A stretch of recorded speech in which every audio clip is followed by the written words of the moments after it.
So the West Bengal PSC exam is approaching, right? So it is on the 14th of June. It is scheduled on the 14th of June. So we'll be discussing the previous year questions from the year 2023, all right? And we'll try to continue this series for at least 3 to 4 years before your exam. Okay, so this will help you boost your confidence. So without wasting any time, let's get started. All right then, so we'll start with the questions from 2023 and then we'll move to 2022. All right, let's look at the first question. Name the king whose achievements were described in Nani Ghat inscription. Okay, so we have to discuss Nani Ghat inscription. So first of all, these inscriptions are located in Western Ghats in Maharashtra. Okay, so the first information is that these inscriptions are located in Western Ghats in Maharashtra. Now this Nani Ghat inscription was commissioned by Queen Naganika. All right, Queen Naganika of the Satvahan dynasty. Alright, so this inscription belonged to Queen Naganika of the Satvahan dynasty. She basically was the wife of Satkarni I. Okay? And that is why the Nani Ghat inscription records the achievements of Satkarni I. Okay? Because this was commissioned by Queen Naganika of the Satvahan dynasty, who was the wife of Satkarni I. Okay? This much is clear. Now next point is that these Nani Ghat inscriptions were written in Prakrit language.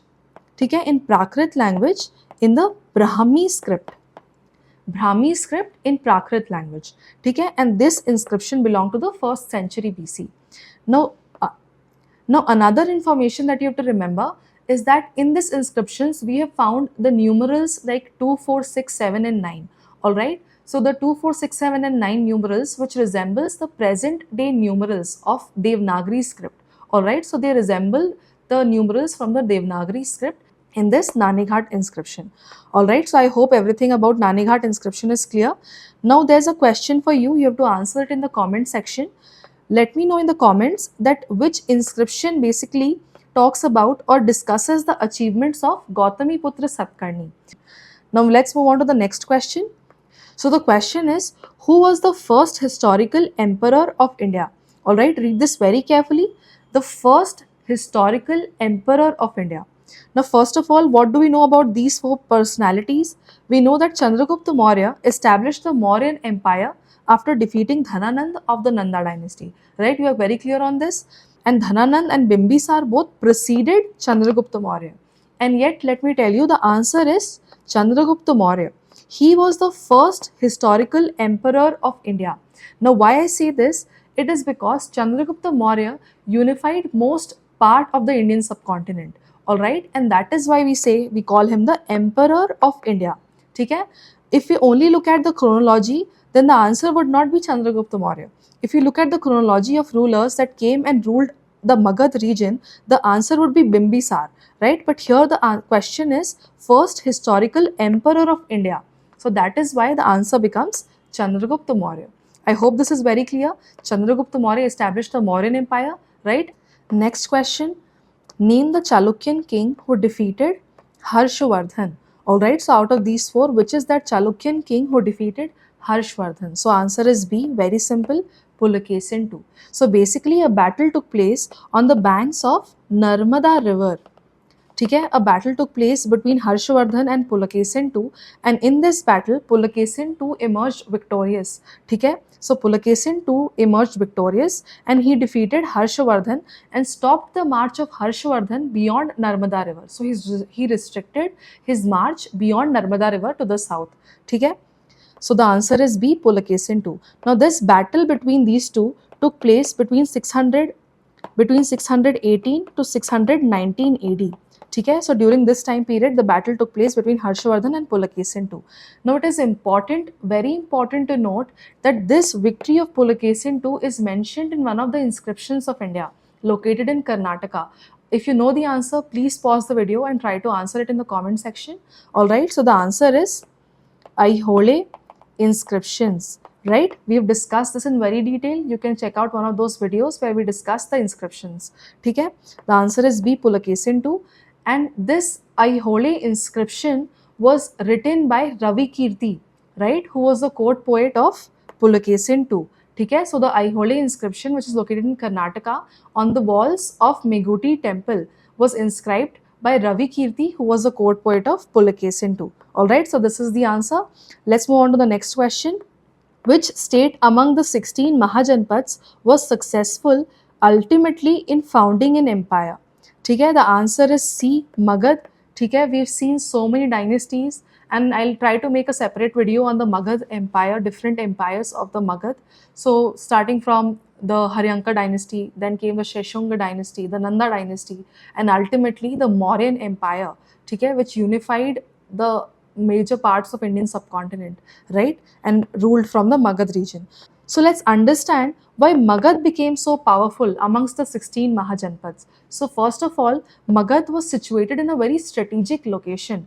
Okay, it was located in a strategic location. It was located on the fertile Ganga plains. Okay, on the fertile Ganga plains. So that is why the agrarian economy was very strong. Okay, that's why economy became strong. Then there was abundance of iron resources from the nearby Jharkhand region. So the present day Jharkhand region, which was located nearby, from there they got the iron resources which was used in making the weapons. Alright. Third, the river junction. So for example, Patliputra, which was the second capital of Magad. So earlier the capital was at Rajgriha, right? But then the capital was shifted to Patliputra. So Patliputra was located on the confluence of Ganga, Gandak and Som rivers, right? So that is why there was river junction. So that's why easy communication was possible.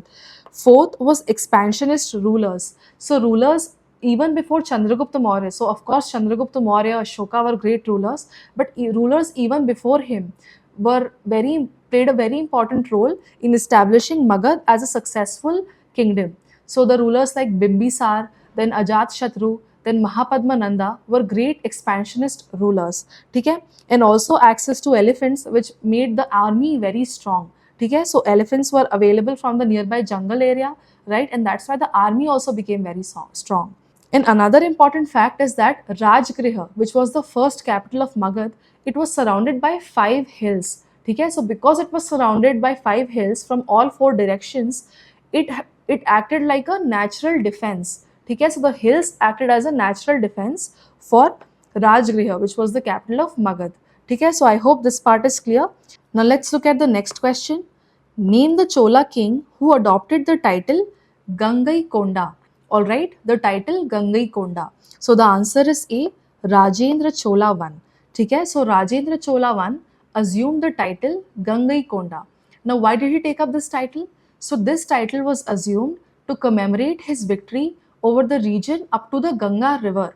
Alright, so the region up to the Ganga river, and that is why the name Gangai Konda. Alright, so the conqueror of the Ganga region. Okay, the conqueror or the victor of the Ganga region is Rajendra Chola. Now this title was taken up after defeating Mahipal. Alright, after defeating Mahipal of the Pala dynasty. Okay, of the Pala dynasty in the 11th century AD. In the 11th century, around 1022 AD. Okay, to be precise. So around this period, Rajendra Chola I defeated Mahipal of the Pala dynasty and therefore assumed the title Gangai Konda. And to celebrate this victory, he also built the new city Gangai Konda Cholapuram.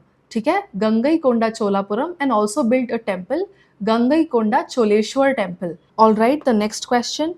Where did Chandragupta II, alright, Chandragupta II of the Gupta dynasty established his second capital? So first of all, the first capital of the Gupta Empire was at Patliputra, correct? Now Chandragupta II established a second capital. He also established another capital. So the capital was at Ujjaini, which is the Ujjain of present day Maharashtra. Okay, so the second capital was located at Ujjaini.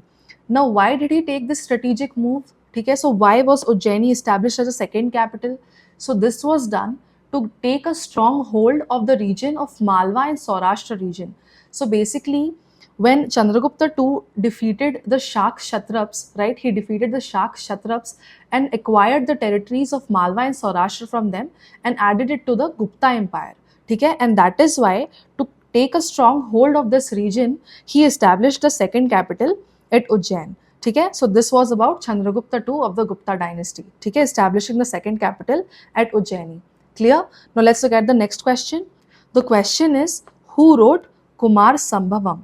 So this epic Kumar Sambhavam was written by Kalidas. ठीक है, it is very very important that Kumar Sambhavam, the epic, was written by Kalidas. Now in this Kumar Sambhavam, we find the beautiful narration of the marriage of Lord Shiva and goddess Parvati, all right, and the subsequent birth of Kumar, that is Lord Kartikeya, that is the son of Lord Shiva and goddess Parvati, all right. So Kumar is basically the Lord Kartikeya or Lord Murugan, ठीक है. So this was about Kumar Sambhava.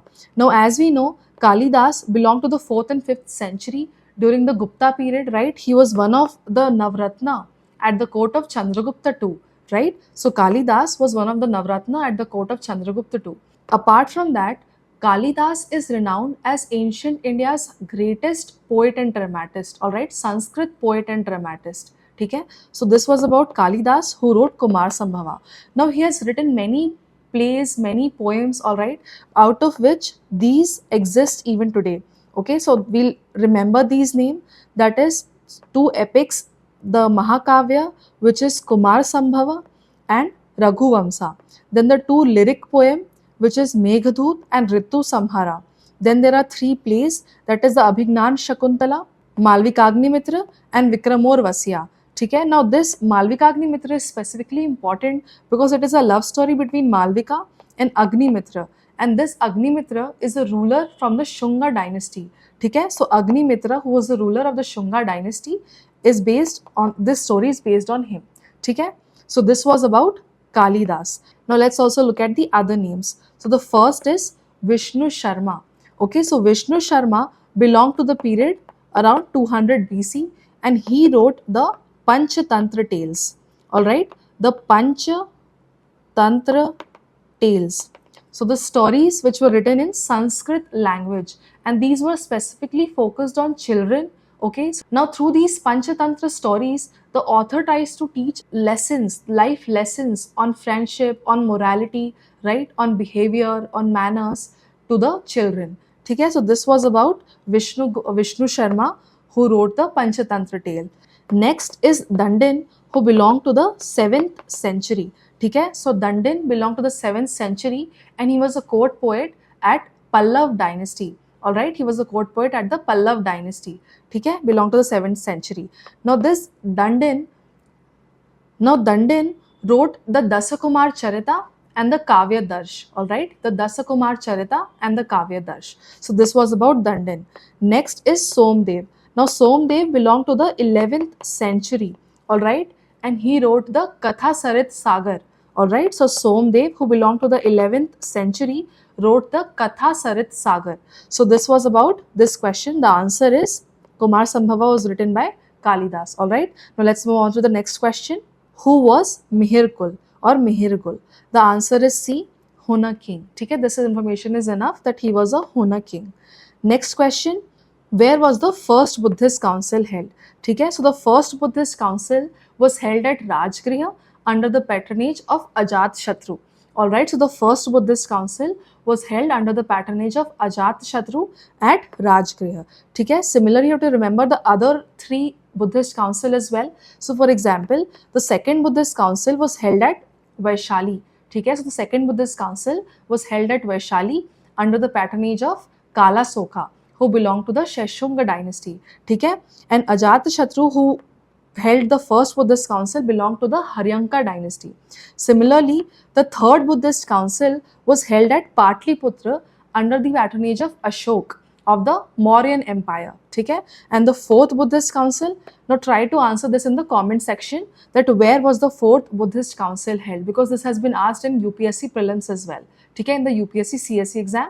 So I want you to answer where was the fourth Buddhist council held. Now apart from these locations of the Buddhist council, you should also remember the presidents or the chairman who presided these councils. So for example, the first Buddhist council was presided by Mahakashyap, all right, and the fourth Buddhist council was presided by Vasumitra. All right, this has been also asked in the UPSC prelims exam. So you should remember these and it is very important. All right, now let's move on to the next question. So the question is, where was the capital of King Kanishka located? All right, so the capital was located at Purushpur. ठीक है, so Purushpur was the capital of King Kanishka, who belonged to the Kushan dynasty. Okay, so the capital of Kushan dynasty was located at Purushpur. Now this Purushpur is present day Peshawar. Okay, so Peshawar was originally known as Purushpur. Now it is important to note that there was another capital as well. So the second capital of the Kushan dynasty was located at Mathura.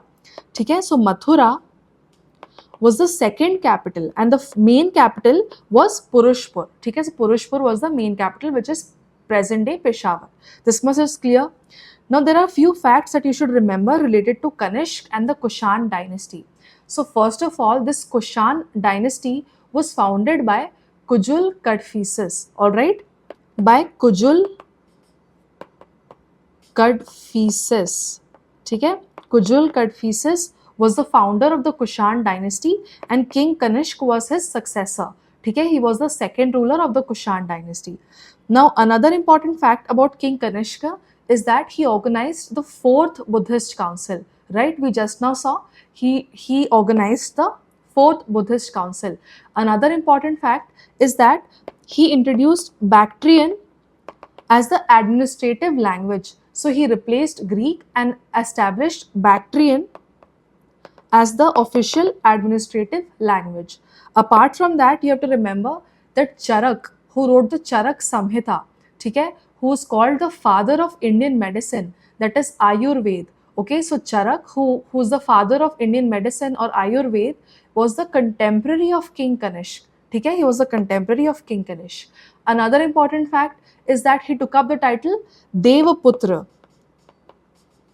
We have discussed this in the video on titles, right? That King Kanishka adopted the title Devaputra. Okay? He was inspired by the Chinese rulers, right? Who took up the title son of heavens, right? And he took up the title Devaputra, which is son of God, right? You remember? So this was about Kanishka. Now another important thing is that the Kushan Empire stretched from the Central Asia to Gandhar to Patliputra. Okay, so it was widespread from Central Asia to Gandhar to Patliputra, and that is why they had two capitals. So the first capital was at Purushpur, which is present day Peshawar, and the second capital was Mathura.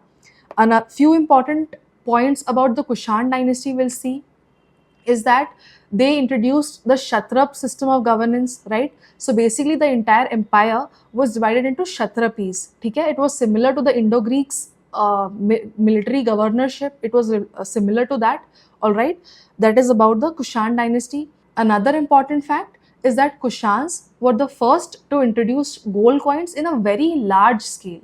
Okay? So Kushan introduced the gold coins in a very large scale. So this was all about Kushan dynasty and King Kanishka. I hope everything is clear. Alright, the next question. Under the rule of which emperor Nalanda University was founded? So basically, who founded the Nalanda University? The answer is D. Kumaragupta I. Okay? So the Kumaragupta I of the Gupta Empire founded the Nalanda University. Now there's a dedicated shorts on my YouTube channel on this on the different universities of ancient India. So it is your duty to check that video out and you'll make short notes out of it. Okay, so I have mentioned the universities, many universities, and the founders of those universities as well as the location of the universities. Okay, so you'll make the list and you will prepare that for your exam. Okay, now let's come back to the Nalanda University. It was founded by Kumaragupta I of the Gupta Empire. Okay, now ये याद रखेंगे that it was the world's first residential university. Okay, world's first residential university which was founded around 427 CE. Okay, founded around 427 CE by Kumaragupta I of the Gupta dynasty and was world's first residential university and was world renowned. Okay, and we have seen visitors coming from different regions like Yuen Sang, Fahian, right? We have read this in detail. So this was all about Nalanda University. So this was all about the previous year questions from the year 2023. Alright, I hope this was helpful, and if so, please let me know in the comment section so that I can bring up more such previous year questions from other years. Alright, and this will help you boost your confidence. Alright, because the questions, as you saw, were very simple, quite easy but doable, right? So if you watched my previous videos, it was just like a revision for you. So please revise your ancient history, medieval history, art and culture. Focus more on ancient history and art and culture, all right, and also on the modern history. Okay? So this was all the very best. All right, okay.